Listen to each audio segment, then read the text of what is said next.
नमस्कार. हे आहे कोलियस प्लांट. जर असेच खूप दाट वाढवायचे असेल तर याला ज्या मंजुळा येतात त्या तोडून घ्यायच्या, म्हणजे तिथून पुन्हा दुसऱ्या फांद्या येतात. म्हणून तर माझी कोलियस प्लांट बघा किती छान दाट वाढले आहे. कोलियस प्लांटचे प्रपोगेशन करणे खूपच सोपे आहे.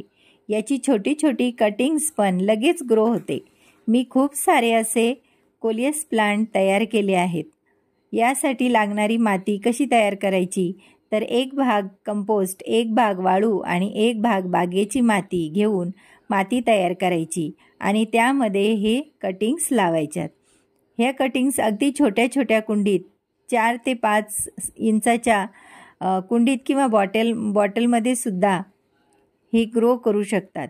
हे दिसायलाही खूप सुंदर दिसते आणि आपले गार्डन कलरफुल दिसते. या प्लांटला जास्त काही खताची गरज नसते. फक्त 15 दिवसातून किंवा महिन्यातून एकदा वर्मी कंपोस्ट किंवा लिक्विड फर्टिलायझर द्यावे.